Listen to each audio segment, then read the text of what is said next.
Olá, Mia. Olá, Pedro. Bem-vindos ao podcast Inspiração para uma Vida Mágica, episódio número 377. Uau. Hoje vamos falar sobre parentalidade curling. Exato. Vou procurar explicar exatamente o que significa esse termo de parentalidade curling. Sim. As consequências que ele tem. Vamos explorar um bocadinho também as origens deste tipo de parentalidade. Sim. E vamos utilizar mais uma série de metáforas que nos vão ajudar a entender o que é esta parentalidade e como é que ela é praticada e que tipo de efeitos tem, não é? As consequências não só nas crianças, jovens, mas também nos pais. Certo. Não é? E porque este tipo de parentalidade é o tipo de parentalidade que mais me preocupa neste momento. Tu vais revelar publicamente a idade em que eu aprendi a usar a máquina de lavar a roupa. Sim. e vais contar que muitas vezes te magoavas quando eras pequena. Sim. Porque saltavas às cordas usando socas. Exato. Que não é uma boa ideia. Sim. Mas não é uma boa ideia, mas fazíamos todos os dias.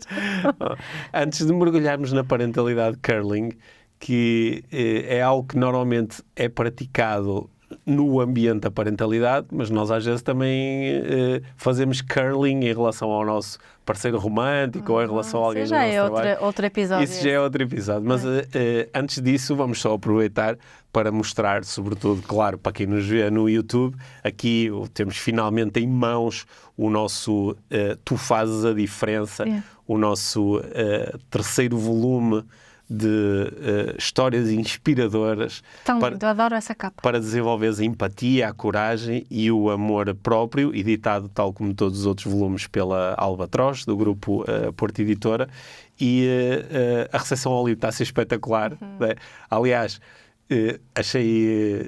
fiquei mesmo contente quando entrei na UC, né, que é a maior livraria online do país, e os 3 livros estão em simultâneo no top 10. Achei espetacular, porque quer dizer que muitas pessoas estão a fazer a coleção. Sim, já recebi fotografias da coleção de várias casas. Sim. Muito bom. Sim. E há pessoas que são tão fãs da coleção que estavam a acabar de pôr uma foto nas redes sociais com os 3 livros e já a dizer à espera do próximo. Portanto, espero que possam beneficiar muito do Tu Fazes a Diferença.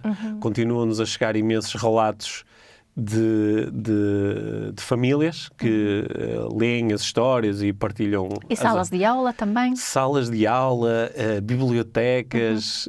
Está a ser mesmo muito interessante perceber.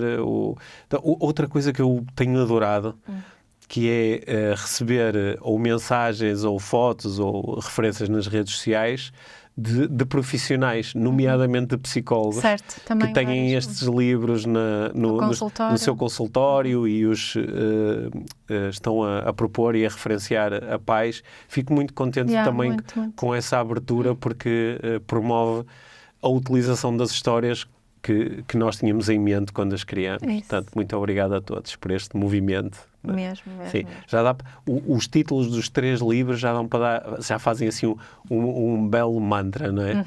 Tu és brilhante, adoro tal como és, tu fazes a diferença. Exato. Vamos ver, será o próximo. Boa. Prontíssima para falar sobre parentalidade curling? Pronto, let's go. Então aí vamos nós. Este é o Inspiração para uma Vida Mágica, podcast de desenvolvimento pessoal, com Micaela Oven e Pedro Vieira.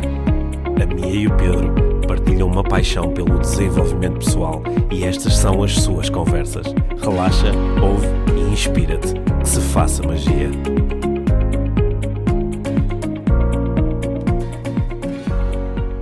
Mia, há um tema que tu exploras por vezes quando estás a falar de parentalidade, que é um tema muito engraçado, ou melhor, é um termo engraçado, e para o qual eu gostava de ter aqui algum esclarecimento. E acho que pode proporcionar aqui uma conversa bem interessante.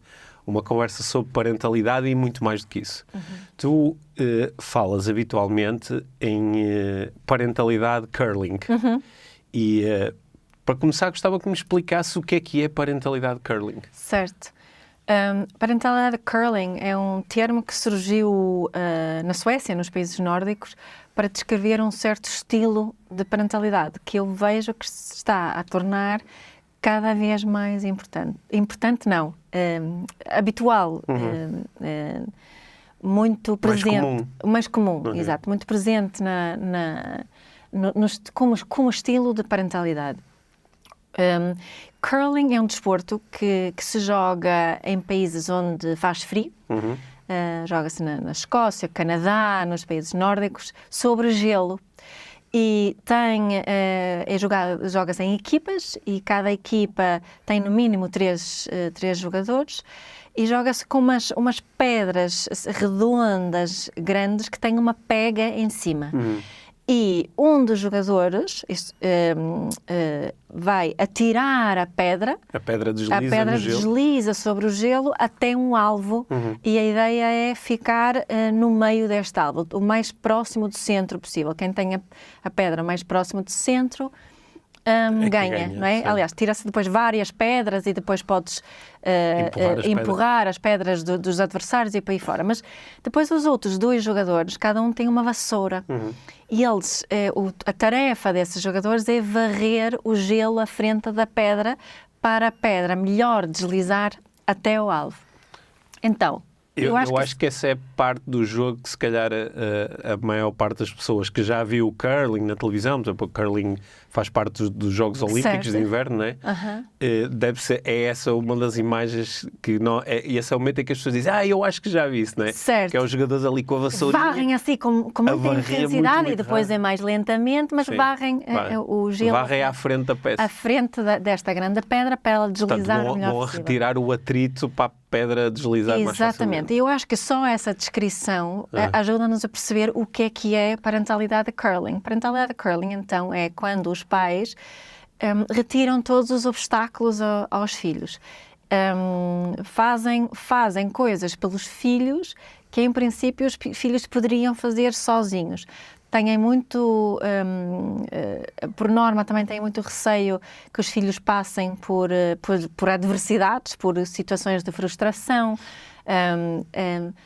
em casa, mas também em outros ambientes, na escola, no desporto.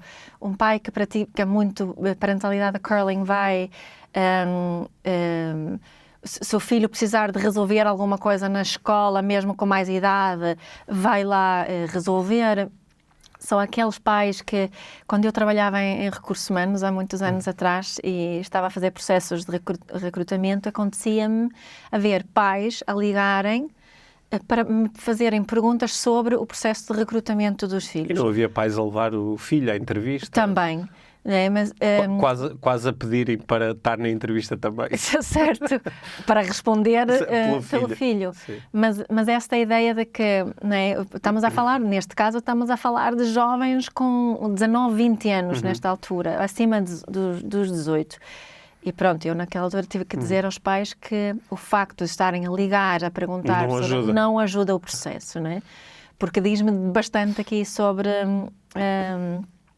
esta dinâmica do jovem, e traz-me algumas preocupações como recrutadora, naquele caso. Não é? São aqueles pais também que tem acontecido muito, até saiu um estudo há tempos, acho que foi no Expresso, que se falou dos pais que se envolvem muito nos processos de candidaturas à universidade, que vão com os filhos ao primeiro dia de aulas. Aliás, eu fiz uma palestra aqui no início do ano letivo, e estava lá uma professora, salvo erro, da Universidade de Aveiro, que estava a dizer que neste ano, tinham proibido os pais de entrarem nas faculdades no primeiro dia de aulas. Não é? Portanto, são aqueles pais também que acontece uma coisinha com o filho na escola, vão logo lá falar com o professor e querem muito... o foco dos pais está muito à volta, não propriamente das necessidades da criança, mas dos desejos da criança. E isso é um dos problemas com aqui esta parentalidade curling. Portanto, o foco é maior se a criança tem um desejo e eu procuro satisfazer o desejo. Certo. E se antecipo que a criança vai lidar com uma adversidade que lhe vai trazer tristeza ou frustração ou mágoa, tento eliminar a adversidade. Exato. É? Exato. Sim, então se calhar também se pode chamar parentalidade curling quando, por exemplo, o meu filho pratica um desporto de equipa, mas está a ter dificuldade, por exemplo, está há muito tempo no banco e ele fica triste por estar no banco. Então eu vou e falo com o treinador e tento convencer o treinador de que o meu filho devia jogar mais. Então, no fundo, a tentar retirar aqui uma adversidade. Não é? Sim, é esta busca bastante... ou essa tentativa de salvar o filho constantemente daquilo que pode de alguma forma doer. Não é? Às vezes é quando já está a doer um bocadinho, está-se lá a fazer o curling, mas muitas vezes é preventivamente, proativamente, que as crianças e jovens nem sequer chegam a sentir a frustração ou aquela dorzinha que certas situações possam oferecer, né? E acho que é importante também percebermos que se pensarmos mais na parentalidade curling, a intenção, claro que não é má, não é? É uma intenção boa, mas continua a ser uma parentalidade, tal como a parentalidade autoritária, que as principais necessidades que estão a ser satisfeitas são as dos pais, as necessidades dos pais. Também colocarias aí dentro dessa definição de parentalidade curling, por exemplo, os pais que querem evitar que os filhos tenham experiências desagradáveis com gestão de dinheiro ou falta de dinheiro, então estão sempre muito focados em garantir que o filho tem sempre mais dinheiro do que necessário, para não ter que fazer escolhas ou às vezes ficar privado de alguma experiência por não ter dinheiro. Sim, pode ser. Às vezes há pais eu noto que fazem um sacrifício enorme para garantir que o filho tem certas coisas, ou tem as sapatilhas de marca, ou tem não sei o quê, para evitar que ele lide com o desconforto de os meus colegas têm e eu não tenho, ou os meus colegas foram jantar fora e eu não tinha dinheiro para ir com eles, não é? Portanto, só que nesse processo evitam também uma série de aprendizagens, não é? Certo, e é uma parentalidade que tem muito medo de emoções desconfortáveis, desagradáveis. Tem muito medo disso, provavelmente, acredito eu, porque não teve eles próprios esse treino. Se calhar tiveram mesmo que lidar com emoções desagradáveis e fortes, mas foi uma experiência que não promoveu resiliência, não promoveu aprendizagens em como é que eu vou lidar com isso. Portanto, mais vale só a única forma de lidar é evitar, e não quero que os meus filhos passem por isso, ou também tiveram este tipo de vivência, né? Mas na realidade aqui os pais curling são pais que estão sempre ao serviço dos filhos. E depois às vezes estes pais queixam-se que os jovens estão chega que não são autónomos, que não são autónomos quando têm feito muito esse curling. Há pais que chegam depois à idade adolescente, corajosos. sim, ou que não, e que têm medo de experimentar coisas novas, ou que não querem fazer nada sozinho, que não tomam iniciativa e por aí fora. Então isso, a parentalidade curling, não sei se esta palavra que eu vou dizer se é demasiado forte, mas contribui para gerar uma certa fragilidade? Sim, certamente. Há uma expressão que às vezes se ouve em inglês, que é os snowflakes, não é? São os flocos de neve, são crianças flocos de neve, ficam muito abaladas, muito sensíveis, sensíveis a qualquer tipo de crítica, a qualquer tipo de confronto ou conflito com outras pessoas. Até tenho uma amiga que é uma das minhas melhores amigas, é professora numa escola secundária na Suécia, e ela já é professora há muitos anos. E ela está a relatar essa sensibilidade dos alunos, que quando há assim, um professor que se calhar não é assim tão gentil na sua forma de comunicar, que isto torna-se num drama, que talvez há algum tempo atrás não se tornasse assim num drama, porque houve uma hierarquia mais forte e os alunos se calhar tivessem mais medo de se opor. Mas agora o que parece acontecer é que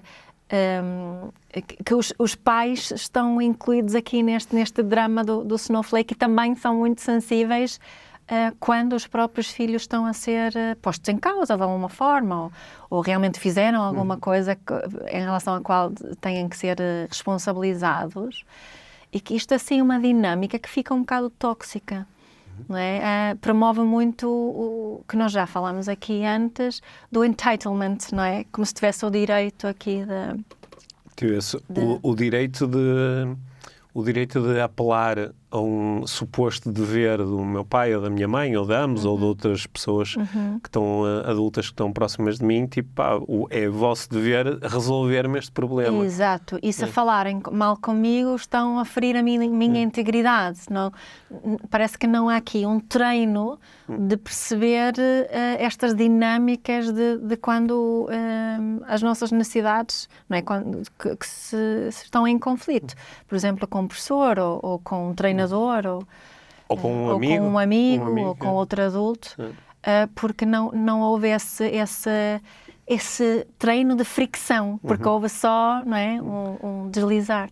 Mas por falar em fricção, também às vezes há um estilo de parentalidade que é quase o anti-curling, que é, se eu no curling vou com a minha vassourinha à frente a tentar retirar obstáculos, também há um tipo de parentalidade, é que não, eu vou estar lá a pôr areia, que é para criar mais fricção, até uma fricção exagerada, e vou procurar, não é? Eu penso que a ideia aí, como na parentalidade curling, a intenção é positiva, no sentido em que eu quero ajudar, quero facilitar, e muitas vezes até tomo isso como uma expressão de amor, não é? E de interesse. E nesta parentalidade assim anti-curling vou-te dificultar a vida para tu aprenderes e assim seres mais autónomo e mais capaz. Não é? O que cria muitas vezes uma sensação de muita solidão para quem é sujeito a esse tipo de parentalidade. Claro que isso pode promover algumas competências úteis, mas não para todos. E acho que há aqui uma grande importância de criar um certo equilíbrio nesse tipo de parentalidades, não é? Diferentes. Para mim, claro que é a parentalidade consciente, que é uma porque esta parentalidade que tu estavas a dizer, não é? O anti-curling, continua a ser uma onde inconscientemente são principalmente as necessidades dos pais que estão em jogo, que estão por detrás dessa estratégia, não é? De eu, como pai, me sentir mais segura em relação a que os meus filhos consigam superar estes desafios, ou eu me poder sentir orgulhosa como mãe porque os meus filhos conseguem e têm muito sucesso. Portanto, se conseguirmos investigar mesmo as necessidades que estão a procurar ser nutridas nestas estratégias, estão muito mais ligadas às necessidades dos pais do que propriamente aos filhos. E muitas vezes isso é porque há aqui uma falta de diálogo. É mais uma imposição por parte dos pais no que tu chamaste anti-curling, e no curling é mais uma atitude de estar a servir. Agora até estava a fazer aqui uma bandeja, não é? Em sueco às vezes dizemos que umas crianças têm a vida facilitada porque está tudo a ser servido numa bandeja de prata. Não sei se há uma expressão parecida em português. É? Mas há aqui uma outra expressão que também vem do desporto, que eu aprendi com Jesper, o meu grande mestre de parentalidade, que se torna importante principalmente na adolescência, que é o papel do sparring partner. Não é? Um sparring partner é o treinador de boxe que calça umas luvas rasas à frente do jogador. Que está só a parar os golpes, Está só a parar os golpes, está só a oferecer resistência e treinar ali o jogador. Portanto, o Jesper costumava dizer que é oferecer resistência sem magoar, não é? Porque se eu espalhar areia à frente da pedra de curling, eu posso efetivamente fazer com que o jogador de curling se magoe, que caia, que aconteça alguma coisa, né? Mas se eu oferecer alguma resistência muitas vezes que na adolescência significa um questionamento. Como é que pensaste agora? Que necessidades estás a procurar preencher com isto? Que consequências é que isso possa ter? Um não, agora é um não, deixa-me pensar mais um bocadinho sobre isso para eu perceber melhor qual será a minha decisão nesta situação. Portanto, esta resistência é importante. agora resistência, agora está sozinho para resolver as coisas. Não é? Então, as consequências disto dão-nos que pensar, não é? Acho que nos fazem avaliar qual é o estilo de parentalidade que nós realmente queremos ter. Então, aqui, há alguns pensamentos que me surgiram enquanto estavas a falar. Um tem a ver com a minha própria experiência, porque eu agora pus-me assim a fazer uma revisão rápida e os meus pais praticaram comigo muito pouco curling parenting. Mas, ao mesmo tempo, quando foi realmente necessário, ou seja, a percepção que eu tenho é que quando eu lidei com desafios que eram, de facto, demasiado grandes para a minha idade ou que requeriam recurso ou autonomia ou capacidade de tomar a decisão que eu não tinha, eu confiei sempre que os meus pais estavam lá e que nessa altura eles iam intervir e iam ajudar. Houve alguns momentos da minha vida, mais até no início da vida adulta, onde o meu pai, talvez agora usando esta linguagem, fez um bocadinho de curling. E eu acho que isto talvez esteja relacionado com o facto de ele próprio, quando foi um adolescente e um jovem adulto, ele não tinha uma figura paterna, porque o pai dele morreu quando ele era muito jovem. E, portanto, ele era de uma família muito humilde e com muitos irmãos, portanto ele não tinha ninguém que pudesse fazer curling por ele. E, portanto, eu acho que às vezes houve ali uma vontade de compensar. Eu quero ajudar o meu filho a livrar-se de certos problemas, porque a mim não havia ninguém para me ajudar, não é? Só que eu estava aqui a refletir sobre se isto também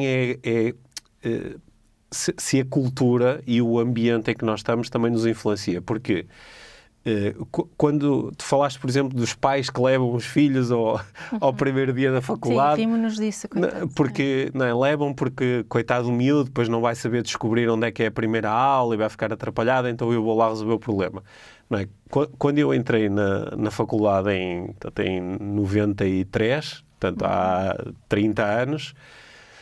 Eu não sei se algum miúdo de 18 anos no primeiro dia da faculdade teve lá os pais, mas seria estranho, seria bastante estranho. Eu não sei se um pai se ia lembrar disso. Eu acho que nunca passou pela cabeça dos meus pais, se calhar era bom ir com o miúdo no primeiro dia, não é? Nem para isso, nem para outra coisa qualquer, não é? Eu andei a praticar desporto, por exemplo, lembro-me numa altura em que eu tive que mudar de clube e para mudar de clube isso requeria, ir procurar outro clube, falar com pessoas de outros clubes e fazer treinos eu ia sozinho, meti-me no comboio, fui para não sei onde, meti-me no autocarro, fui para não sei onde, era extremamente desconfortável. Mas eu acho que os meus pais não se iam lembrar de, vou com o miúdo e vou eu falar com os treinadores a ver se... Não é? Nós hoje fazemos mais isso. Nós fazemos mais. Porquê? Porque também estamos num ambiente onde isso é mais comum. Certo. Não é? Portanto, isto também afeta aqui a tomada de decisão. Há outra coisa que as pessoas provavelmente vão reforçar, que é hoje em dia há mais perigos. Sim. Estamos muito essa ideia, não é? E não sei quão verdadeira é. Sim. Na realidade, em Portugal, que eu acho que é um país super, super seguro. Mas nós vemos este curling desde muito cedo. Se tu fores a um parque infantil, vês muitos pais ou muitos adultos que andam muito atrás das crianças a estar ali sempre a amparar, não é? As crianças estão sempre a pedir para ter cuidado. Isso começa, isto também é uma parentalidade curling, é uma coisa que eu tenho pensado. Eu tinha, não é? Muitas pessoas aqui dizem sempre isso, quando eu era miúda, não é? Tenho 47 anos, andava sempre com os joelhos esfolados. E tinha muitas feridas assim aqui nos tornozelos, por causa quando eu era miúda, nós na Suécia utilizávamos muito clogs, socas na madeira. Sim. E saltávamos a corda com isso, e às vezes com a soca batia-se aqui no tornozelo, como é que se chama esta coisinha aqui que se tem no tornozelo? Whatever, ali também. Na bolinha do tornozelo. Também tinha feridas e no geral, mesmo os nossos filhos, vejo muito menos essas feridas das brincadeiras de trepar uma árvore e cair, de andar de bicicleta e cair e de nos magoarmos, porque nós, adultos, protegemos tanto, não é? Protegemos tanto e esquecemos-nos as consequências disso, porque agora podemos falar neste tipo de proteção no desenvolvimento motor, e com isso também tem influências no desenvolvimento cognitivo e por aí fora. Mas eu estou efetivamente preocupada com esta parentalidade curling que eu vejo. E tenho estado também a refletir sobre as necessidades que nós adultos, nós que somos pais hoje em dia, tanto de crianças mais novas como nós, de adolescentes e uma jovem adulta, que necessidades nossas e que fazem com que pratiquemos este tipo de parentalidade. Não é? Essa é uma pergunta, na realidade, para ti. Qual seria a tua resposta a isso? O que é que faz com que queiramos sempre estar a salvar os nossos filhos de adversidades? O que é que faz com que nós queiramos facilitar tanto a vida deles? E porquê é que nos custa tanto quando estão em sofrimento? Aliás, eu acho que eu sofro mais quando os nossos filhos sofrem, esse é o meu julgamento, eu até vou perguntar aos meus pais sobre isso, do que os meus pais sofriam quando eu estava em sofrimento. Aliás, porque eu só ouvia, isso passa quando te casares. Sim. Parece quase assim, pela forma como tu introduziste aqui a questão, né? Parece estar quase subjacente já a resposta, né? Que é, na realidade, eu pratico a parentalidade curling por minha causa. Certo. Pela minha dificuldade em lidar com certas emoções dos meus filhos. Portanto, vejo o meu filho frustrado e quero salvá-lo daquela frustração para que ele deixe de se sentir assim o mais rápido possível. E com o passar do tempo até começo a achar que o ideal era eu antecipar isto e fazer alguma coisa para que ele não chegasse a lidar com a frustração. Mas tem a ver com o quê? Tem a ver com a minha dificuldade em lidar com a frustração dele, ou com a tristeza, ou com a raiva. Não é? Portanto, tem mais no fundo, é a satisfação das minhas próprias necessidades que está em causa. Não é? Ou seja, sou eu a fugir das minhas próprias emoções ditas desagradáveis. Exato. Não é? Agora, a tua pergunta é: porquê é que estas emoções são tão desagradáveis? Tem a ver com eu dar o significado que se o meu filho está a lidar com isto é porque eu não sou um bom pai. Exato. É? O meu filho está a lidar com isto é porque eu não fui capaz, não fui suficiente. É? São essas coisas que, se calhar, culturalmente, há algumas... Na geração anterior, se calhar isto não estava tão presente, este tipo de estruturas mentais não estava tão presente, ou seja, eu não ia pensar nisso. Será que vem também porque eu acho que está muito presente nos países nórdicos, em algumas áreas, mas se eu olhar bem, acho que está mais presente aqui em coisas como estas que estava a falar do parque infantil e em coisas dessas também.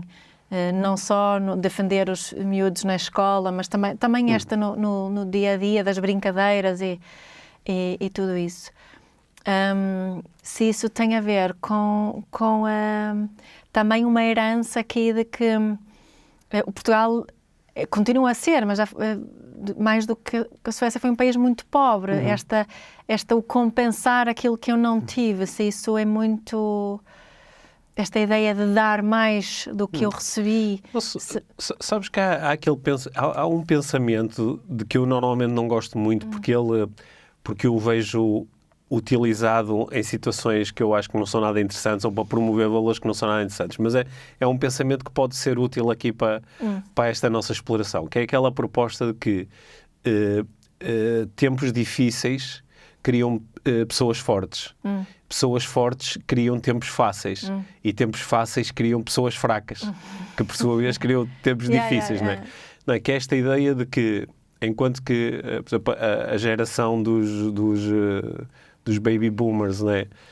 Lidou com tempos muito difíis, lidou com o pós-Segunda Guerra Mundial, lidou com, depois mais tarde lidou com a Guerra Fria, lidou com tempos muito difíceis. E esses tempos difíceis fortaleceram muito essas pessoas.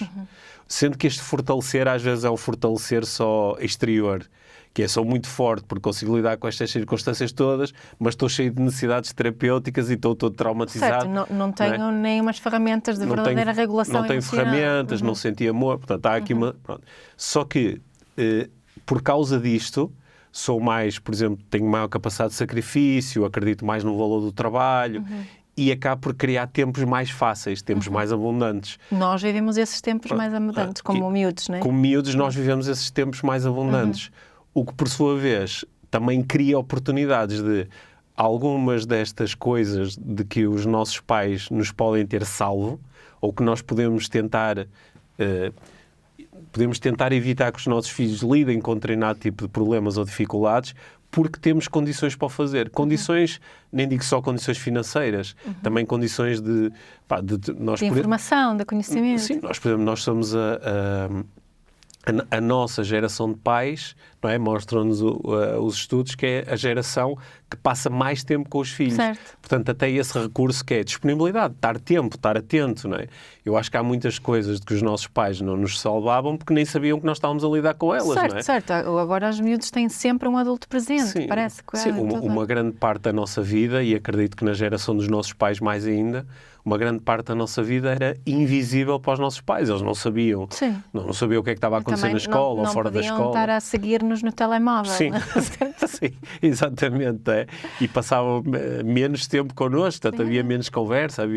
E agora até isso, até os meios tecnológicos nos permitem saber onde é que tu gastaste dinheiro e onde é que tiveste... Sim, eu digo, olha, comeram no Taco Bell. Sim, exatamente. Sim. E acho que essas circunstâncias também... O facto de haver essa facilidade ou essa possibilidade também cria também ansiedade, não é? Sim. Porque eu acho que nós temos mais possibilidade, usando esta ideia de que nós conseguimos saber onde os nossos filhos estão neste preciso momento. Se eu pegar no telemóvel, supondo que tenho um telemóvel com eles, né? Se eu pegar no telemóvel, eu consigo saber o local exato, praticamente exato, onde estão os nossos filhos. Ou onde estão os telemóveis. Onde estão os telemóveis, exato. Os nossos pais não conseguiam fazer isso. Claro. Mas se esta ceninha não funcionar por alguma razão, eu fico super ansiosa, né? Não estou a dar a ideia, não ando a controlar onde estão os nossos filhos a toda hora, é muito raro, mas se decidisse fazer isso e não conseguisse perceber, eu ia ficar ansiosa. Sim, é como os nossos pais não tinham a possibilidade de falar connosco, exceto no final do dia, quando se encontravam connosco, exato. Não é? E agora... Não, mas eles não é que eles andavam, eu não tenho a ideia que os meus pais andavam ansiosos o dia todo por causa disso. Sim, mas o facto de não terem essa possibilidade, não é? Acho que é o que estás a propor, também ajuda a não ter essa ansiedade, não é? Isso que eu queria dizer. Que é o meu filho saiu de casa de manhã, em princípio foi para a escola, certo. E depois da escola, não sei... Por volta da hora X deve voltar. Deve ter ido para a casa de um amigo, como eu ia, brincar ou fazer outra coisa qualquer, e depois vai treinar e depois há de aparecer em casa às 9 da noite, como às vezes acontecia comigo, não é? Eu não tenho possibilidade de interagir com ele durante este tempo, portanto também não... Sim. Ou seja, os tempos em que vivemos também promovem a parentalidade curling. Sim, mandei uma mensagem ao meu filho há 30 minutos e ele ainda não viu a mensagem. O que é que se está a passar? Sim. Não é? Sim. Ou seja, os tempos também promovem mais possibilidades de entrar em parentalidade curling. Sim. Okay. Mas da tua experiência, o que é que a parentalidade curling... Que eu imagino que às vezes possa ser um aspecto da tua parentalidade, ou seja... Certo. Sim, às vezes eu acho que também é um estilo que pode não ser constante. Pois, exato. E pode vir tanto de uma parentalidade mais consciente e às vezes praticar o curling, como uma mais autoritária e também... E mesmo parentalidade curling não é necessariamente uma parentalidade permissiva. Acho que isso também é importante reforçar. Uma parentalidade, um pai ou uma mãe que faz parentalidade curling pode ter muitas regras e ser muito duro e com várias coisas, não é? E praticar dar castigos e por aí fora. Não é necessariamente uma parentalidade permissiva. Sim, eu às vezes vejo, por exemplo, pais que são todos da autoridade e da disciplina e não sei o quê, mas depois vão meter a cunha para o filho entrar lá num emprego no seu Claro, claro, é isso mesmo. Ou seja, são muito autoritários, mas depois também são curling em algum momento, ou tentam resolver um problema. Certo. Depois há outros pais que podiam ajudar só um bocadinho, mas fazem muita questão em de deixar não fazer. de que a criança ter que lutar muito. São os tais que ainda vão para lá a areia. Exato. Exato. Sim, mas a minha pergunta era, quando esta parentalidade curling é quase a nossa forma exclusiva de exercer a parentalidade, ou pelo menos aparece muitas vezes, quais são, na tua experiência, quais são realmente as consequências possíveis disto? Quer para a criança, ou o adolescente, ou jovem adulto, quer para a relação com os pais. Há uma expressão em inglês que agora vais-me ajudar a traduzir, que é learned helplessness, não é? Uma incapacidade aprendida. Não é? E que também está ligada a uma falta de autoestima. Não é? Qual é o resultado se toda a gente estiver sempre a fazer tudo por mim? Eu vou começar a acreditar que eu não consigo fazer sozinho. Não é? Eu não consigo porque nunca tive de tentar. E até fico com medo de tentar fazer por mim. Vou sempre estar... quando os meus pais começam a se aperceber que estão-me sempre a ajudar e vão me incentivar a fazer, isso vai ser muito doloroso para mim, vou-me sentir muito insuficiente, incapaz e por aí fora. Portanto, esta incapacidade aprendida é muito debilitante, até pode ser deprimente. Né? Esta sensação de que eu não consigo. E há mais uma coisa que é a falta de confiança. Que que quando eu estou sempre a ajudar os meus filhos com tudo, no fundo o que estou a comunicar, além de que tu não consegues, eu não confio, também não confio que possas conseguir. E eu sentir-me capaz, eu sentir que os outros confiam em mim, são elementos fundamentais para o desenvolvimento da autoestima, não é? E para o desenvolvimento do meu caráter e da minha forma de estar no mundo, não é? De eu poder ter coragem de experimentar, também de eu não estar sempre à espera do julgamento dos outros, da indicação dos outros e por aí fora. Portanto, isso depois nos relacionamentos também pode ser...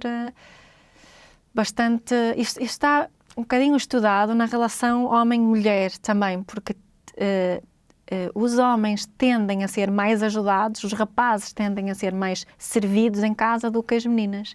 E, aliás, o termo learned helplessness até vem mais um bocadinho daí, não é? Por exemplo, tu não sabias pôr a máquina a lavar quando nós nos juntamos, não é? Isto é um pequeno exemplo de tipo, eu não sei.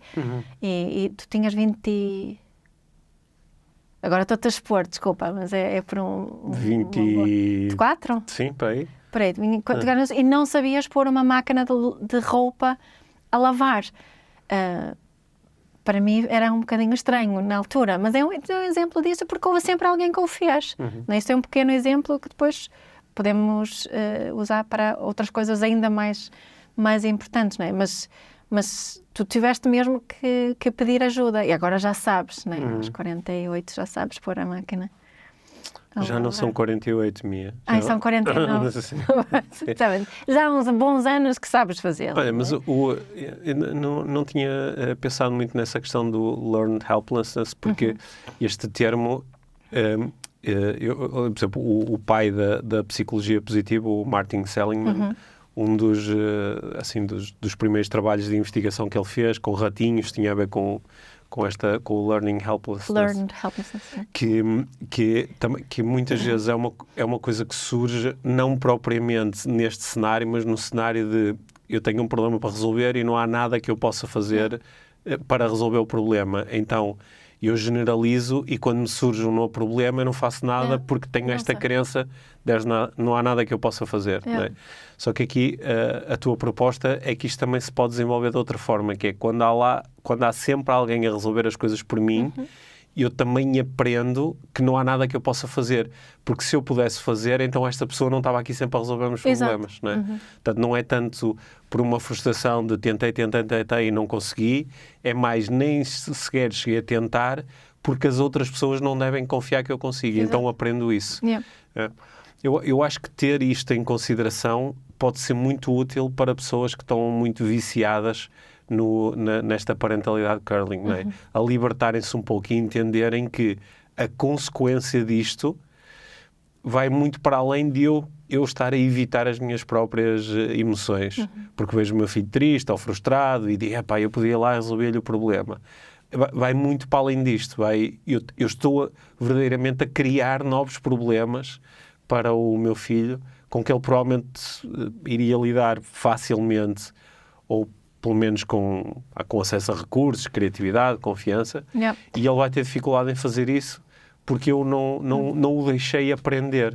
Ou pelo contrário, até lhe ensinei que na realidade ele não consegue, porque se ele conseguisse eu não precisava estar lá sempre a salvá-lo. Não é? Exato. E também de eu perceber que o facto do meu filho estar frustrado, estar triste, não se estar a sentir bem, não diz nada sobre a minha qualidade como mãe ou como pai. E isso também é uma coisa que é importante ter em mente, não é? Só porque o meu filho fica triste comigo ou triste numa certa situação, não quer dizer que eu fiz alguma coisa de errado. E esta interiorizar isto é muito importante para evitar fazer este tipo de parentalidade.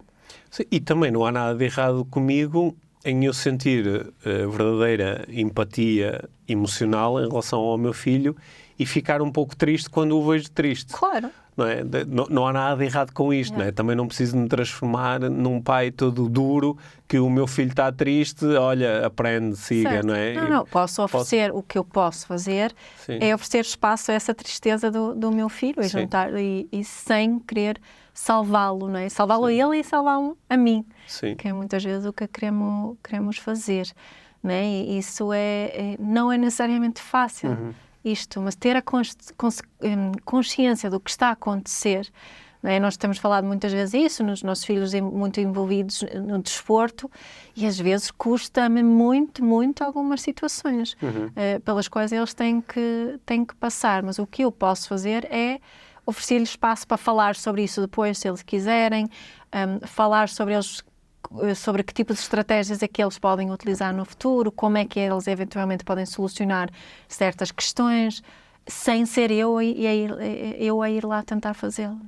Sim, ou às vezes o tentar salvar até, não é? No outro dia um dos nossos filhos estava triste porque está a lidar com uma lesão e isso está a impedi-lo de treinar e jogar da forma que ele queria, não é? E claro que tu não, nesse caso a tua parentalidade curling não é propriamente arranjar-lhe o joelho, porque isso tu não consegues fazer, mas pode ser o tentar salvá-lo, dizer, não faz mal, ou depois vais ver que isto até foi bom para ti, não é? Que é tentar salvá-lo emocionalmente. Isso às vezes também é um bocadinho de curling, não é? Em vez de, como tu propões, só oferecer o espaço e perguntar-lhe e dizer, ok, deve ser frustrante lidar com isso e reconhecer. É bom. Olha, Mia, acho que ficaram aqui mesmo mais do que pistas. Acho que eu pelo menos fiquei aqui, eu ouço muitas vezes falar sobre este termo e pronto, tinha uma ideia assim do que é que ele significa, mas para mim ficou assim muito mais claro. E vou estar mais atento aos momentos em que eu pego na vassourinha e vou lá. E também isso que eu não quero dizer é que nunca vamos pegar na vassourinha, não é? Porque há momentos que podemos efetivamente fazê-lo. Mas é diferente pegar na vassourinha de uma forma bem consciente. Quer dizer assim, olha, eu agora acho que vou fazer um bocadinho de curling.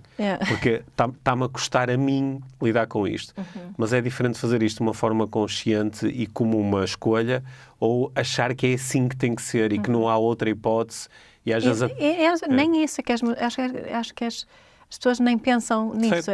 Acho que é um comportamento muito inconsciente. Sim.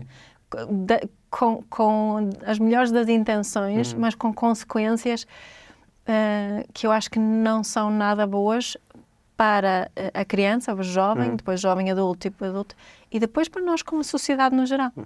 Portanto, se ouviram esta conversa e acham que este tema pode ser interessante para alguém que vocês conhecem, este é um bom episódio para partilhar e dizer assim, olha, acho que podes querer ouvir esta conversa e talvez isto gere até uma reflexão, uma reflexão entre pais, ou entre amigos, ou entre família. Pode gerar aqui umas reflexões bem interessantes. E há mais para dizer sobre isto. Imagino, Mas, por hoje... imagino que sim, mas por hoje acho que foi muito fixe, Mia. Obrigado. Obrigada, Pedro. Obrigado por teres ouvido este episódio do Inspiração para uma Vida Mágica. Deixa a tua avaliação do podcast e partilha com quem achares que pode beneficiar de ouvir estas conversas. Para saberes mais sobre o nosso trabalho, visita os nossos websites. Encontras toda a informação na ficha técnica do podcast, assim como os nossos contactos.